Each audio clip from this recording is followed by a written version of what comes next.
다음은 엔화 강세와 달러 약세에 대해서 한번 이야기를 해보도록 할 텐데요. 글로벌 금융시장에서 중요한 변화로 떠오르고 있는 이야기이기도 하죠. 특히 미국의 고율 관세 정책과 일본은행 BOJ의 금리 인상 가능성이 어떻게 글로벌 투자 흐름에 영향을 미치고 있는지 살펴보도록 하겠습니다. 최근 달러가 약세를 보이고 있다는 사실은 경제 전문가들이 많이들 지적을 하고 있습니다. 지난 18일 달러와 엔화의 환율은 142엔대를 기록하면서 작년 9월 이후 최저치를 기록을 했습니다. 이는 미국 트럼프 대통령의 변덕스러운 고율 관세 정책 때문이죠. 트럼프 대통령은 지난 9일에 무역 상대국에 최소 10%, 최대 34%에 달하는 상호 관세를 부과한다고 발표를 했지만 단 하루 만에 57개국에 대한 관세 부과를 90일간 유예하는 결정을 내리기도 했습니다. 이런 정책 변화는 불확실성을 초래하고 글로벌 투자자들이 달러를 회피하고 엔화로 자금을 옮기기 시작한 배경이 됐습니다. 그렇다면 투자자들은 왜 달러를 피하고 엔화로 자금을 옮기고 있을까요?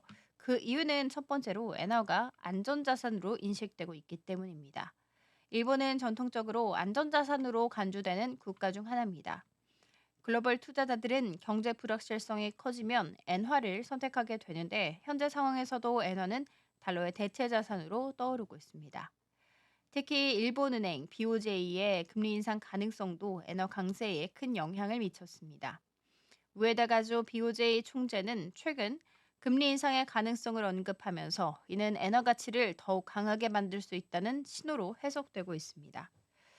시장은 일본은행이 오는 6월에서 7월 사이에 금리 인상을 단행할 것으로 예상을 하고 있으며 이는 엔화 강세를 더욱더 부각시키는 요소로 작용하고 있습니다. 자, 하지만 엔화 강세가 계속해서 지속된다면 한 가지 중요한 우려가 있습니다.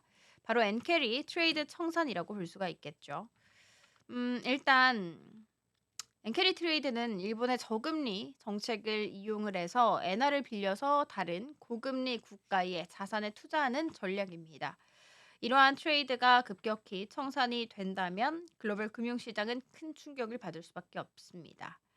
작년 8월에 일본은행의 금리 인상 발표로 인해서 엔화가 급격하게 강세를 보였고 이로 인해서 블랙 먼데이라는 금융시장의 대폭락을 경험한 바 있습니다. 당시에 엔화 강세를 예상하지 못했었던 투자자들은 급격히 엔화를 매수하면서 금융시장에 큰 충격을 줬습니다. 그렇지만 현재는 연초부터 엔화 강세가 서서히 진행이 되고 있기 때문에 이전처럼 급격한 청산은 이뤄지지 않을 가능성이 크다는 분석이 지배적입니다. 그렇다면 엔화 강세는 언제까지 지속될 수 있을까?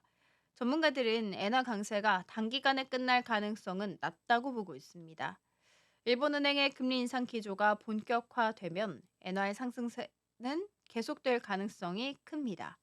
그러나 그 속도가 빠르지 않기 때문에 당장 글로벌 시장에서 큰 충격을 주지 않을 것이라는 의견도 존재합니다. 일본의 금리 인상이 예상되지만 이 변화가 급격하게 진행되지 않으면 엔캐리 트레이드의 청산은 서서히 이뤄질 것으로 분석됩니다. 하지만 중장기적으로는 상황이 달라질 수 있습니다. 일본 은행이 금리를 계속해서 인상한다면 일본의 대출 규모가 줄어들고 일본 투자자들의 해외 투자 자금이 본국으로 돌아올 가능성이 커질 수 있습니다. 이때 일본에 대한 자금의 유입이 급증하면 신흥국 금융시장에서 자금이 이탈할 위험성이 존재합니다.